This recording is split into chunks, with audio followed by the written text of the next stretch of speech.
The loading dock behind the Hartwell Convention Center smelled like diesel and cold concrete. Daniel Carter preferred it that way. Out here, no one expected anything from you. No one checked your badge twice or asked if you belonged. You showed up, you did the work, you went home. He had signed the contractor form at 6:47 that morning. Accepted the yellow lanyard from a disinterested woman at the back desk, and been directed toward the AV staging area by a man who never made eye contact. That was fine.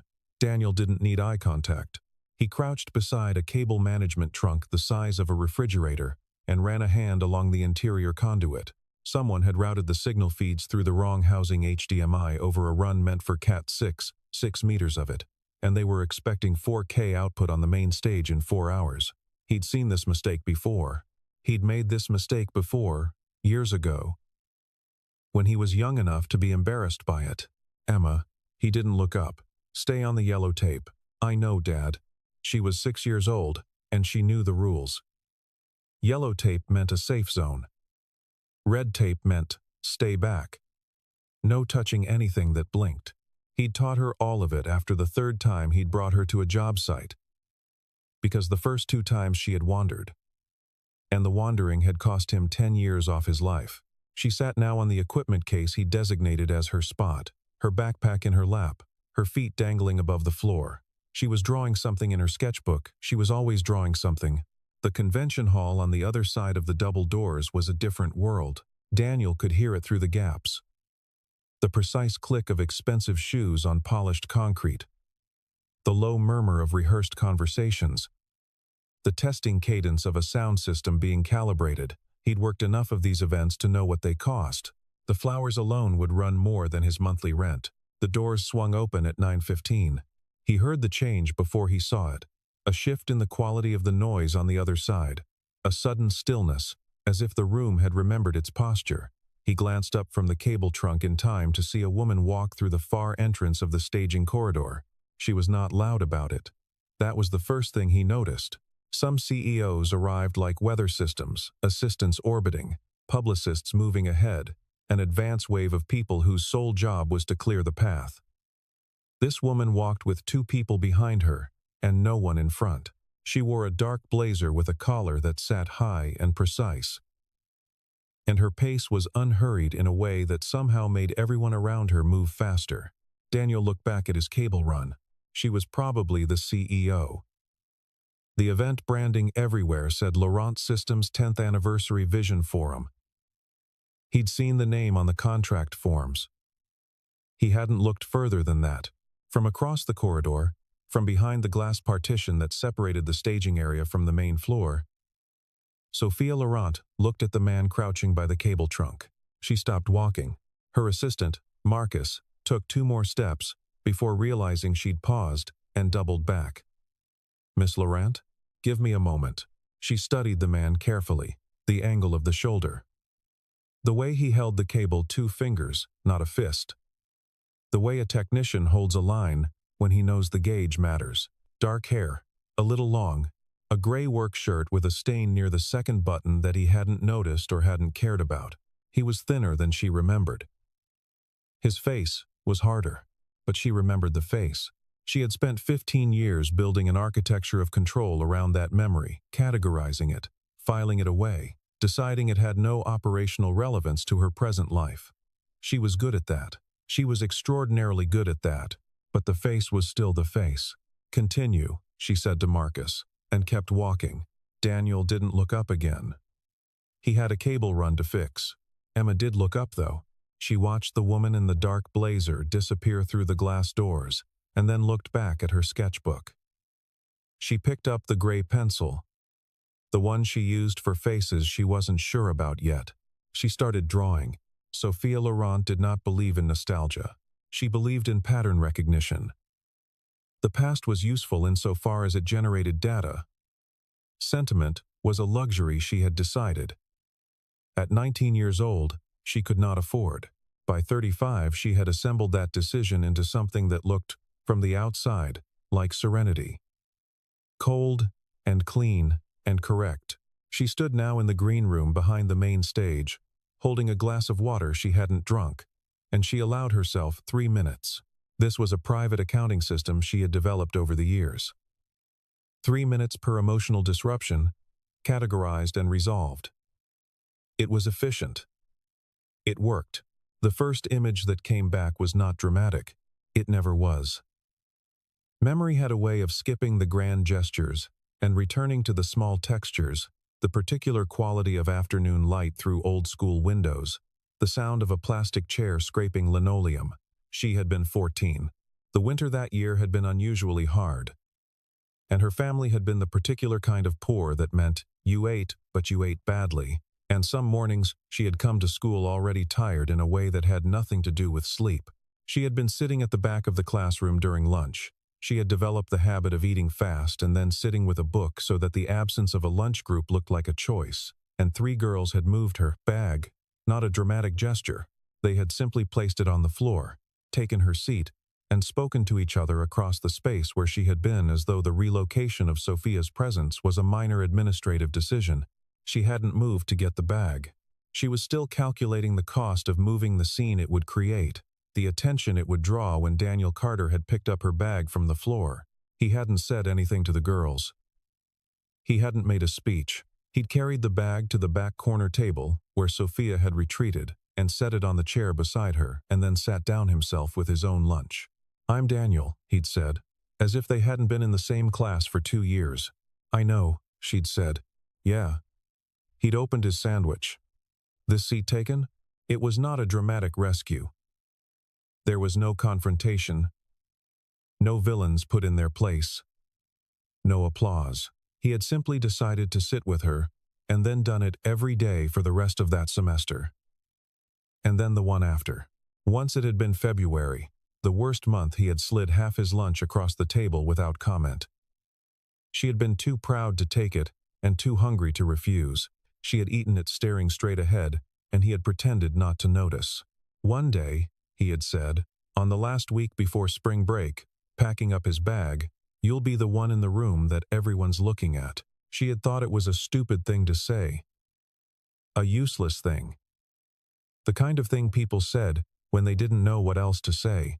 She thought about it for 11 years before she understood it wasn't about prediction. It was about seeing. He had seen her. That was all. In a room full of people who had decided she was invisible, he had simply declined to agree. She finished her water. The 3 minutes were up. She set the glass on the green room table and opened the door. There was work to do. The incident happened at 11:30, 40 minutes before the forum's first session. Daniel had finished the cable rerouting by 10 and spent the next hour and a half running signal tests on the secondary display array. The kind of work that was invisible when done correctly and catastrophic when skipped.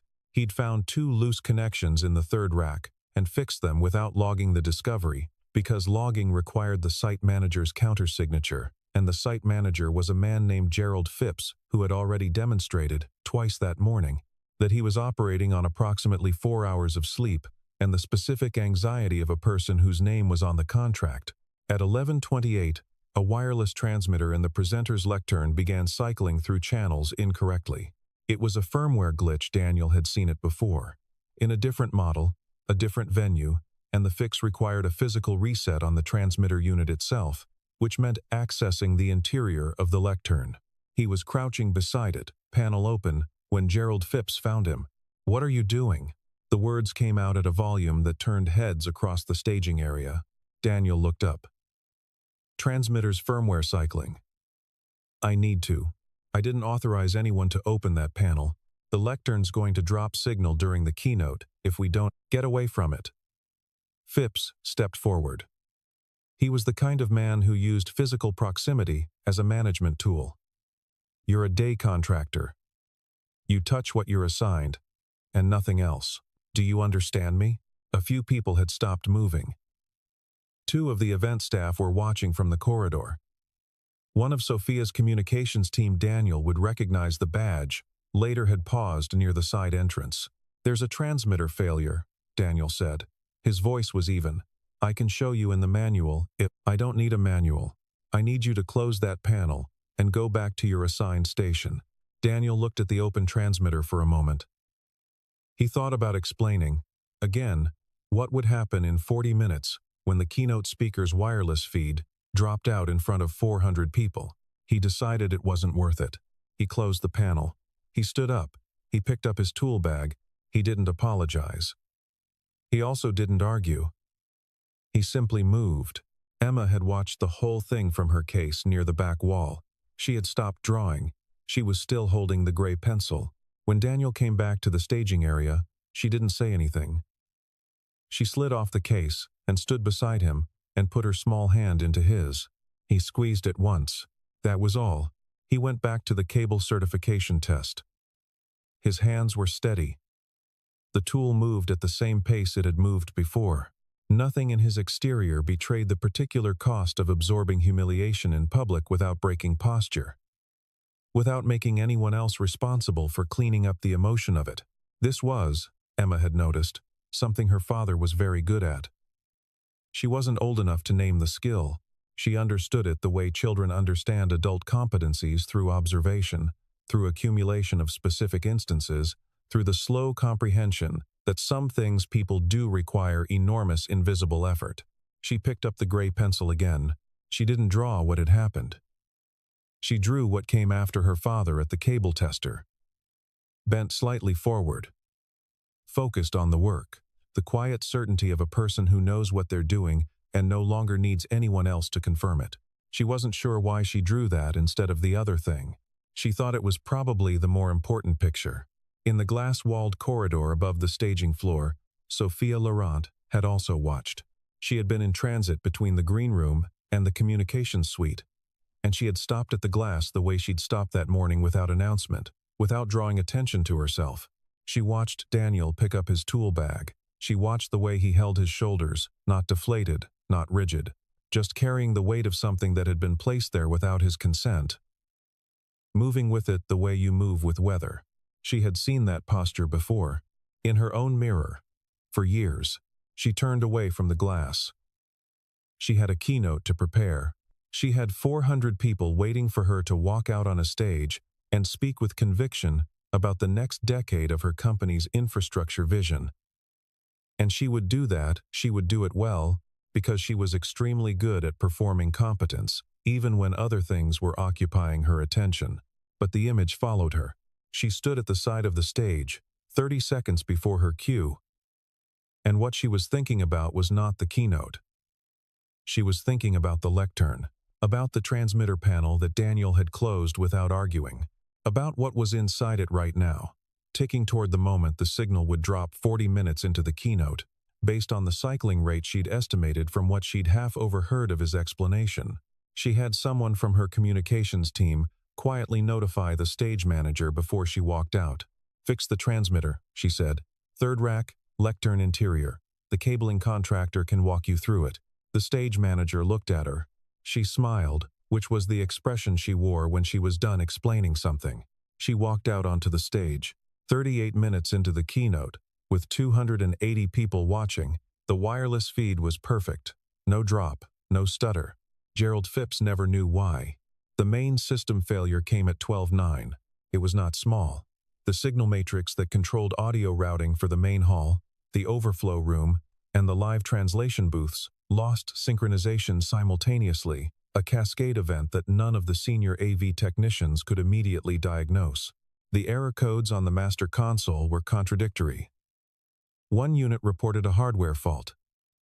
The adjacent unit reported normal operation. The translation booth feeds had gone silent. Gerald Phipps's voice, somewhere in the middle of it all, reached a frequency that was no longer useful to anyone.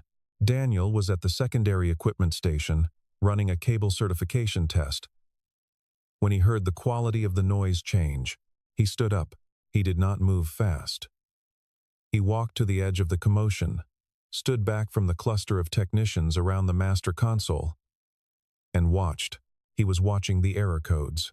He was also watching which errors appeared in which sequence.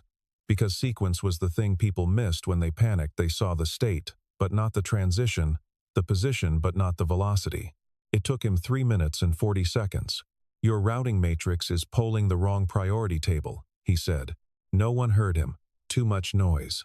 He said it again, slightly louder, to the technician nearest him, a younger man, late 20s, who was not yelling and therefore had some cognitive bandwidth remaining. "The priority table," Daniel said. "It's polling the backup config instead of the primary. Probably happened when someone ran a firmware update in the last 72 hours and didn't reboot the matrix controller." The younger technician, his badge said, T. Warren, looked at Daniel. "You're the cabling guy." "I'm the cabling guy," Daniel agreed. "Your priority table is wrong." Warren looked at the console.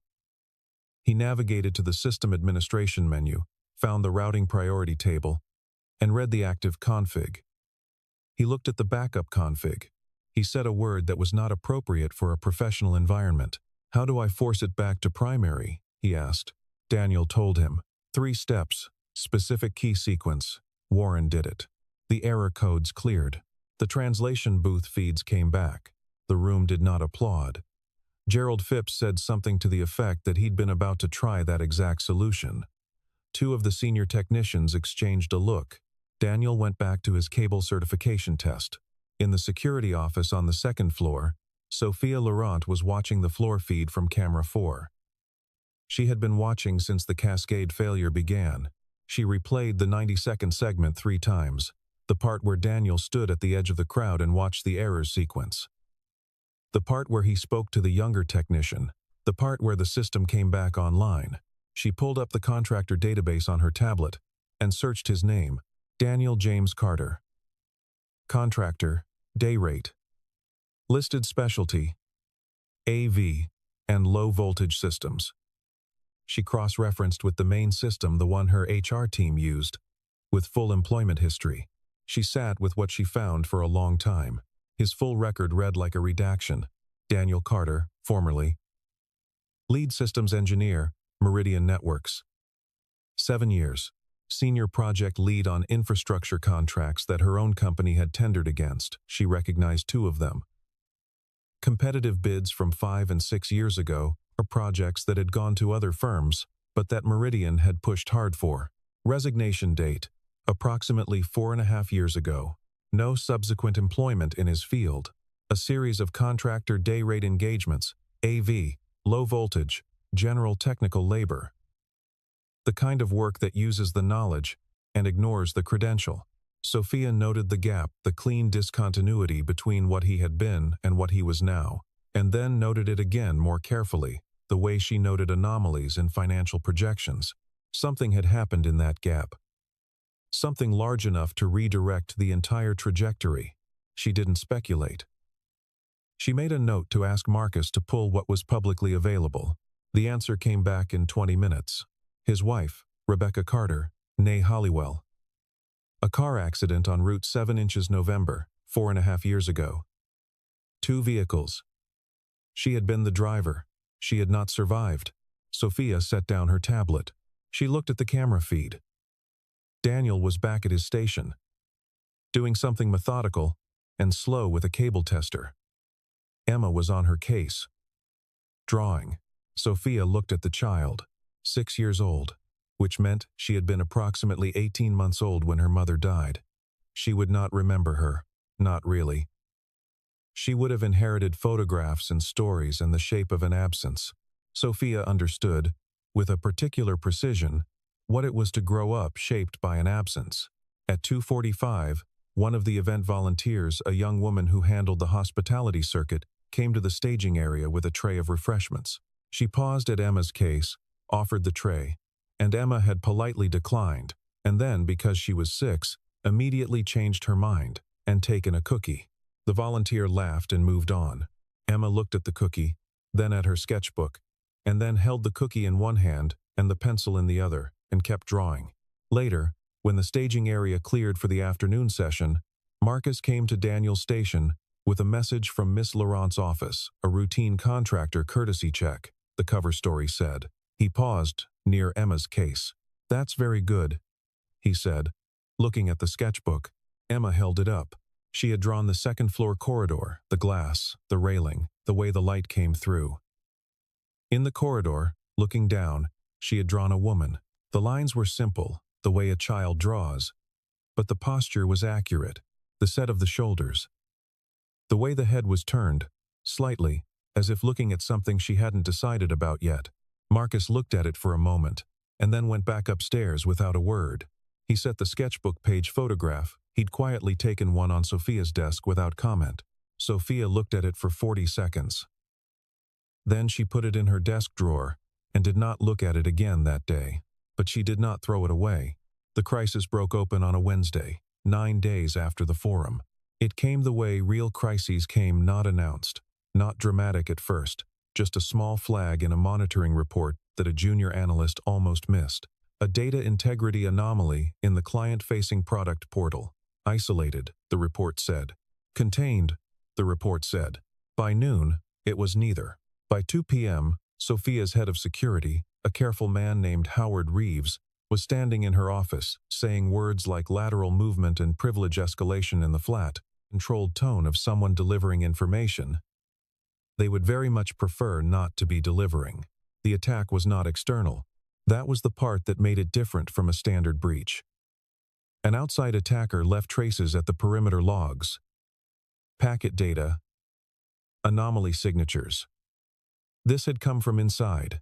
Someone with valid credentials, with legitimate access to multiple system layers, had been quietly, incrementally, moving data and corrupting process queues for what Reeves estimated was at least 6 weeks. The board meeting is in 11 days, Sophia said. Yes, the annual partner review is in 11 days. Every major client credential is in that portal. Yes. What's the exposure? Reeves walked her through it in careful segments. The exposure was significant. Not catastrophic, not yet. But the trajectory was toward catastrophic. If the process corruption in the authentication layer reached the main client ledger, who has that level of access? She asked. 4 people, Reeves said. Myself, the CTO, the CFO, and the external audit liaison. The name she did not say out loud was the name she was already thinking. She had been thinking it for 3 weeks, since a discrepancy in the Q3 liquidity report had appeared and then been quietly corrected before she could. She had filed the discrepancy in a private folder. She had not shared it. She was beginning to understand that the correction had not been a clerical fix. It had been a test, someone measuring how closely she was watching. I need someone outside the organization, she said. Reeves looked at her. For the forensics? For all of it. Someone who has no existing relationship with anyone in that list of 4. She pulled up the contractor database on her screen. She already knew what name she was going to type. Carter's Auto and Equipment, the sign said. The auto was aspirational. Daniel mostly handled AV systems and industrial electronics. But the building had been a garage in a previous life, and he'd kept the sign because the landlord had asked him to, and because it didn't cost anything to be agreeable about signs. Sophia arrived at 7:15 inches the evening, after the street had quieted. She had told Marcus to stay in the car. She stood in the open bay door for a moment. The garage was neat in the way of a person who worked with small components and could not afford disorder tools on labeled hooks, cables coiled and sorted by gauge, a workbench lit by a shop lamp that threw a hard yellow circle. A small radio was playing something soft and instrumental. Emma was at the back of the bay, at a child's table that had been set up with colored pencils and a plate that held the remains of a sandwich. Daniel was at the workbench. He didn't hear her come in. She stepped into the yellow light. Carter, he turned. His reaction lasted approximately 1 second. A recognition. A recalibration. A closing off. Miss Laurent. She noted that he'd used her name. She noted that he'd recognized her. You knew, she said. At the forum. I recognized you, he said. Took a few hours. He set down the component he'd been holding. You're better at it than I am. She had prepared what she was going to say in the car. She delivered it cleanly. The breach. The internal threat. The exposure window. The timeline. She explained what she needed: a forensic analysis of the authentication layer, a parallel integrity check on the process queues, and a third-party documentation of any deliberate corruption that could be presented at the board meeting with evidentiary weight. She told him the number she was prepared to pay. He listened without interrupting. He did not ask her to clarify anything, which meant he understood everything the first time, which was its own kind of answer about whether she was talking to the right person. When she finished, he looked at his hands. They were the hands of someone who worked with them, not rough in a theatrical way, but marked, worn in the particular places that tools wear you. He thought for a long moment. "I don't do corporate security," he said. "You don't do a lot of things you used to do." It was a harder thing to say than she'd intended. She watched him absorb it. She watched the moment where it could have gone wrong, where he could have gotten cold, could have shown her to the door with the polite finality of someone who had heard enough and then watched it pass. "Why me?" he asked. It was a genuine question, not a protest. "Because you solved my cascade failure in 4 minutes and didn't tell anyone you'd done it," she said. "And because you're not in the building." He was quiet for a moment. She could see him thinking through it. Not the money, not the flattery, the actual practical shape of what she was asking. The system architecture, the timeline, the forensic methodology. She could see the engineer in him working, the one who had been quiet for 4 years but had not gone anywhere. Dad. Emma had appeared at his elbow, silently, in the way of small children who have learned to move without announcement, in spaces where adults were concentrating. She was looking at Sophia. "You're the lady from the glass." Sophia looked at the child. She had seen photographs. The HR file had included what was publicly available.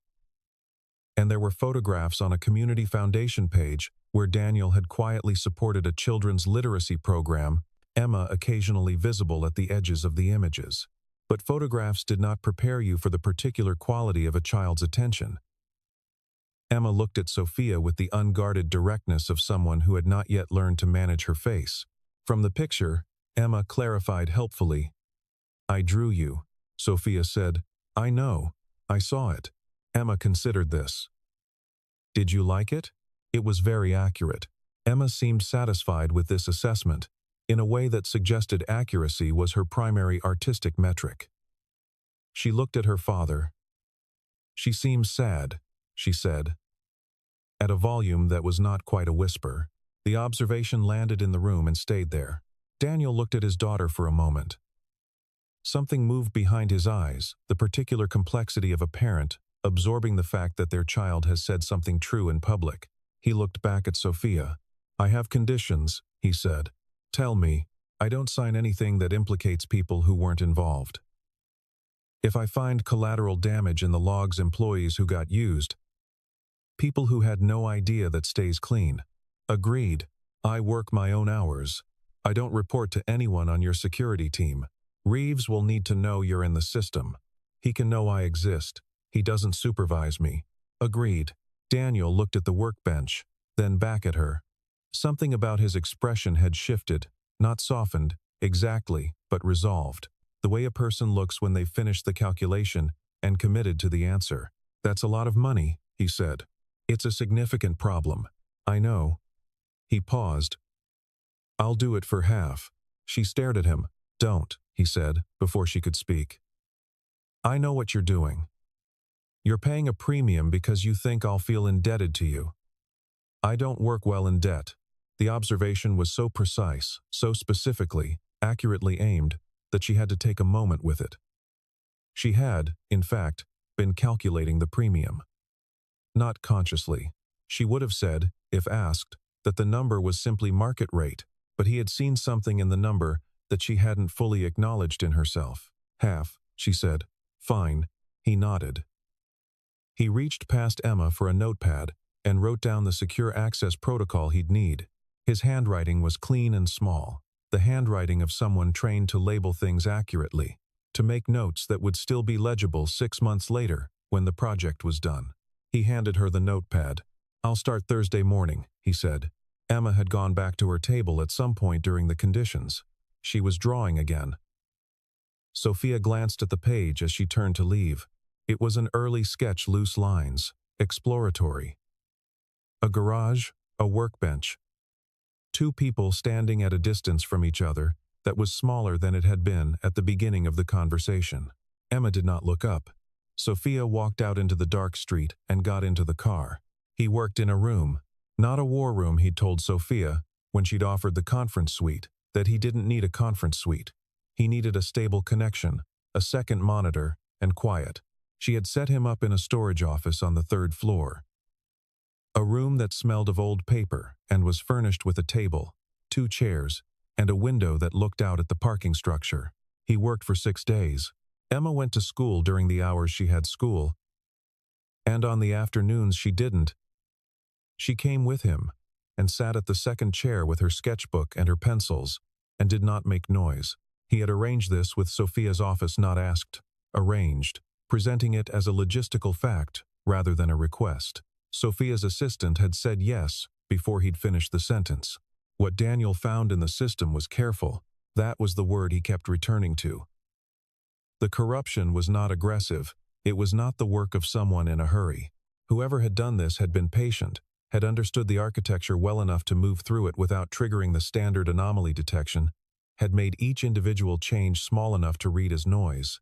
The pattern only revealed itself when you looked at the aggregate.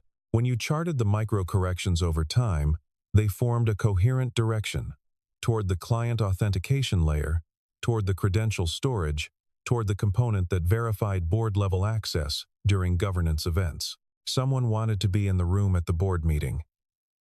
Not physically, digitally. With the ability to alter what the board saw in real time, Daniel documented each finding with the timestamp, the originating access credential, and the delta between the original system state and the modified one. He did not editorialize. He did not speculate. He built a map clean, navigable, sourced. On the 4th day, he found the credential. It was the CFO. A man named Preston Wells, whose access logs showed the usual pattern of a senior executive: irregular hours, multiple concurrent sessions, the digital signature of someone who worked from everywhere and at all times. The manipulation was embedded in Wells's log as legitimate activity, except for one session on a Tuesday evening 6 weeks prior. When Wells's credential had accessed a system component at 11:47 p.m. that no CFO had any reason to access. The component was the board governance interface. Daniel pulled the full session log. It took 4 hours. At the end of 4 hours, he had a 40-page document that began with that Tuesday session and ended with the most recent corruption event 2 days before the forum. He printed it. He did not send it digitally. He printed it, put it in a folder, and walked it to Sophia's office at 8:15 inches the morning. Before the building had fully filled, she read it in 20 minutes. He sat in the chair across from her desk and did not speak. When she finished, she set it down. "You're certain," she said. "The log doesn't lie," he said. Whether he did it personally or whether someone used his credential, that access event is his authentication. That's what the board gets to decide. She looked at the first page again. There are other employees listed here.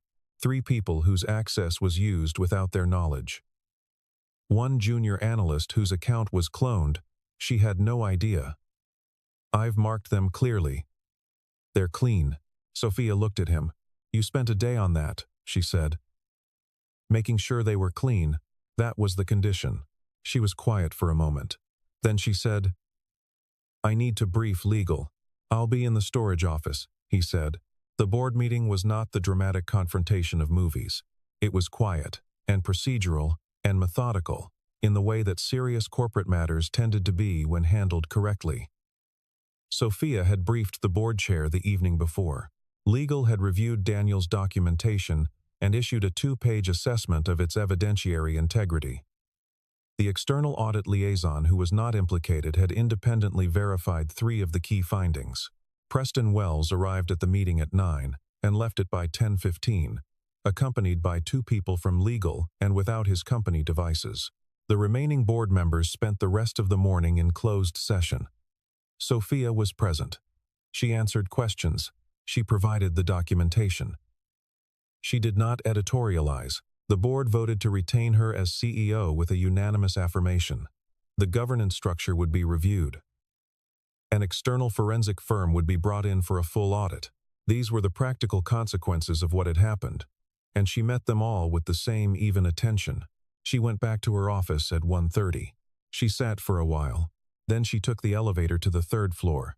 The storage office was quiet.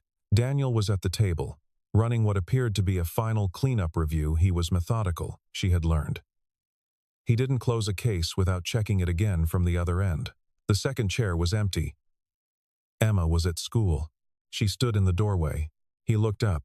"It held," she said. He nodded. She came into the room and sat in the empty chair. Not across the desk beside it. The way you sit when you're not having a formal conversation. The way you sit when you have decided, consciously or otherwise, that the formal arrangement no longer serves the actual purpose. For a moment she didn't speak. She looked at the window and the parking structure beyond it and the gray November sky above that. There was a sparrow on the top level of the structure. She could see it from here. Very small, working at something with its beak. She had not given speeches about gratitude. She was aware that people who gave speeches about gratitude were often, in some fundamental way, still making it about themselves. She had no interest in making this about herself. "I never thanked you," she said, "for what you did in school." Daniel looked at her. "The lunch table," she said. She didn't embellish it. She just named it. That seemed more honest than framing it. He was quiet for a moment. "You don't owe me anything for that. I know." She looked at her hands. "I know I don't owe you. That's not what this is." She paused. "I spent a long time thinking it was a debt. Organizing it that way, like a ledger entry. Something I needed to balance eventually. I think," she stopped. "I think I was wrong about what it was." He waited. He was, she had observed, genuinely good at waiting.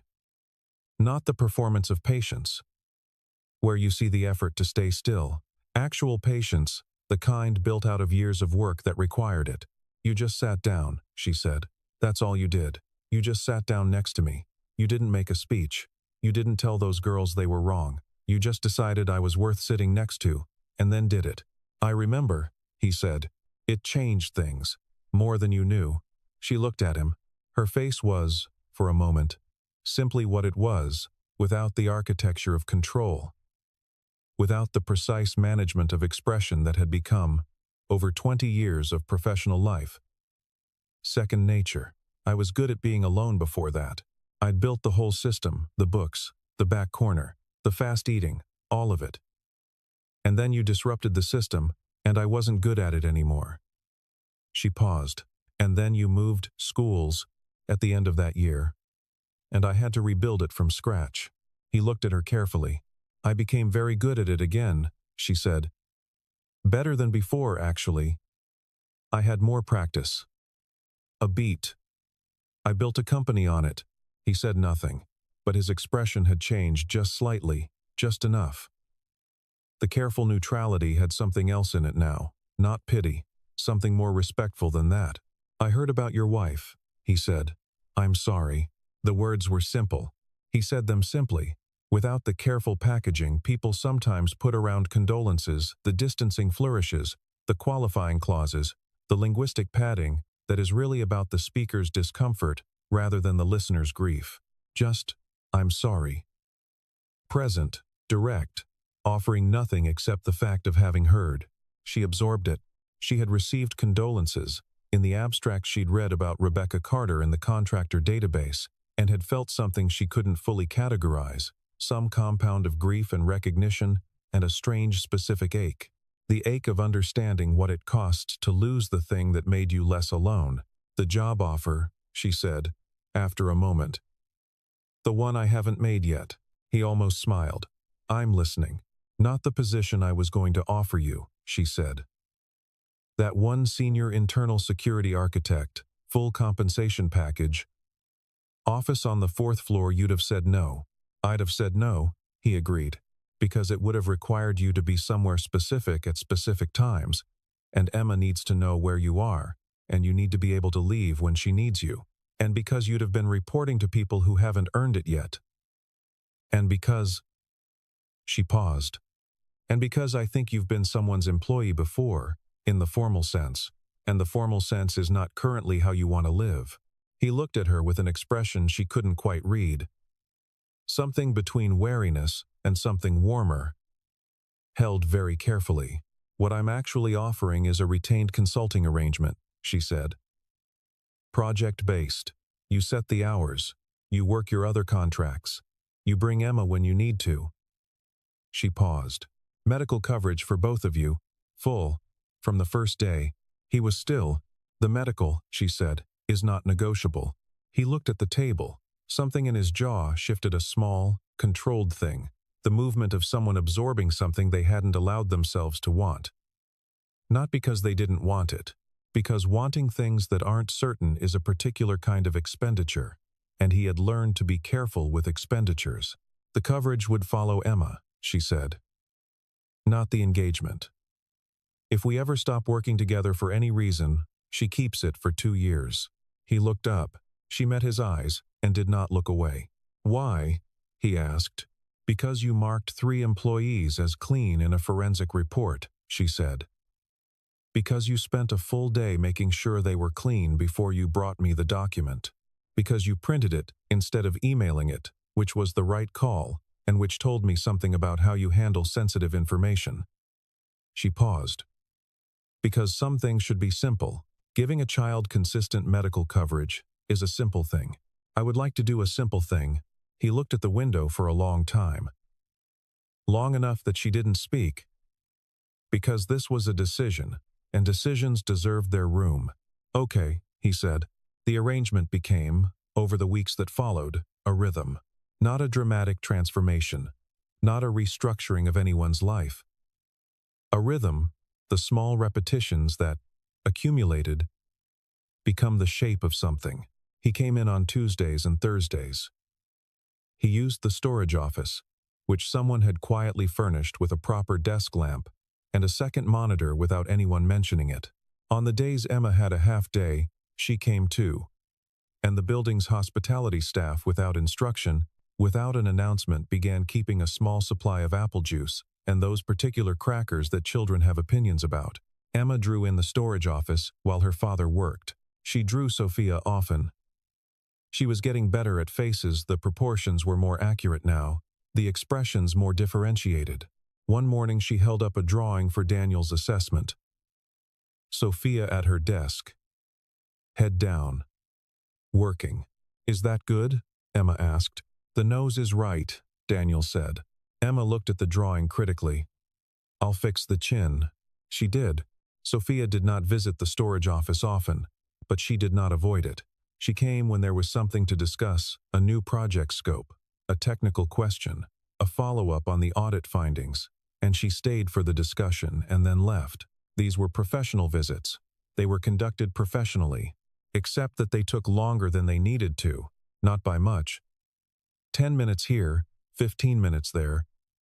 Conversations that moved from the immediate topic to adjacent ones. The way conversations do when the people having them are not in a hurry to end them. He asked about the company, sometimes. Specific questions. Technical ones. About architecture and infrastructure. She answered specifically, and sometimes asked about the project he was currently consulting on. He had 2 other retained clients, smaller companies, and he spoke about the work the way she'd noticed engineers talked about work they found genuinely interesting. Without preamble, precise, occasionally amused. Once, on a Thursday in December, the first real cold of the season, she had come to the storage office with a question about the authentication layer documentation, and Emma had intercepted her at the door. "We have cookies," Emma said. "Daniel made them." Sophia looked past the child to Daniel, who was at the desk, and did not look up. "They're from a tube," he said. "I didn't make them. I operated the oven." "He cut them into shapes," Emma said. "There was supposed to be a Christmas tree one, but it broke in half." She considered this loss briefly. "There's a star one." "Do you want the star one?" Sophia looked at the plate on the corner of the desk. There were, in fact, cookies. There was, in fact, a star. There was also a crescent that had once been a Christmas tree, which someone had placed carefully apart from the others as if giving it space to recover its dignity. "Yes," she said. "Thank you." She took the star cookie and sat in the second chair, and they talked for 40 minutes about the authentication layer documentation, and also about the December cold, and also about whether Emma's school's winter program would be indoors or out, because Emma had a strong opinion about the outdoors, and had communicated it at length and with considerable supporting evidence. When she left, she carried the rest of the conversation with her down the elevator and through the lobby and into the car. Marcus looked at her in the rearview mirror with the expression of a man who had observed a great deal and was choosing to say very little. "Third-floor meeting ran long," she said. "Yes, ma'am," Marcus said. She looked out the window at the December street. The city was lit for the holidays, not extravagantly, just adequately. The way a city lights itself when it has practical concerns and limited budget and does its best anyway. She thought about the broken Christmas tree cookie sitting apart from the others. She thought it was probably the one she should have taken. There was an afternoon, later in December, when the work had settled into something steady and the audit was nearly complete, and the light through the parking structure window was the particular low gold of short days. Emma had found, in the storage room's corner, a small chair with a broken back leg, a relic of the office's previous incarnation, left because it was easier to leave it than to arrange its removal. It had been there since his first Thursday, leaning against the wall at a slight angle that made it look exhausted. Emma had inspected it with the seriousness of a structural engineer, assessing a compromised beam. "It's just wobbly," she announced. "It's broken," Daniel said, without looking up from the audit trail he was reviewing. "Wobbly means fixable," Emma said. This was a principle she held with the conviction of someone who had reasoned her way to it independently and found no counterexamples yet compelling enough to revise it. Daniel looked at his daughter for a moment. There was something in the way she said it, the absolute, uncomplicated certainty that he chose not to argue with. He looked at the door. Then, because he'd heard the particular cadence of steps in the corridor that he had, over 6 weeks of Tuesdays and Thursdays, learned to distinguish from other steps, slightly measured, never rushed, the specific rhythm of someone who has decided that hurrying is a form of imprecision. Sophia knocked on the open door. She had a folder. She'd come to review the final forensic summary before it went to the external auditors. She looked at the chair. "Emma has a theory," Daniel said. Sophia came in. She set the folder on the desk and crouched beside the chair and looked at the leg with the attention she gave to things that were in front of her and required understanding. The joint was simply loose, a screw, possibly a small wooden peg beneath it, the kind of failure that was not structural but only fastening. "Do you have a screwdriver?" she asked. Daniel produced one from his bag without comment. She accepted it and turned the chair over in her hands, located the loose joint, and applied the screwdriver with the particular confidence of someone who had, at some point in their life before the cars and the offices, fixed things with their hands because there was no one else available to fix them. The joint tightened. The wobble stopped. She set the chair right side up and pressed on the seat with both hands. It held. Emma looked at Sophia with a satisfaction so complete it was nearly scientific. She looked at her father. She looked back at Sophia. "I told you," she said. "Wobbly means fixable." Sophia handed the screwdriver back to Daniel. Their hands were close for a moment. Neither of them moved quickly. "The summary," Daniel said. "The summary," she agreed. She took the empty chair, the fixed one, and they went through the document together. And outside the window, the gold light came in at its low winter angle. And Emma drew, and the building around them did the ordinary, necessary work of a December afternoon. There was no declaration, no resolution, neat and final. No moment where the architecture of distance collapsed all at once and was replaced by something else. Only this. Two people who had each learned, separately and at great cost, to manage the distance sitting at the same table, in the same light, with nowhere they needed to be. That was how it began. Not with a door closing, but with two chairs pulled close to a lamp. And a child drawing what she saw. And the particular quality of quiet that only settles in rooms where no one is performing. The chair didn't wobble anymore. Everything else was still open.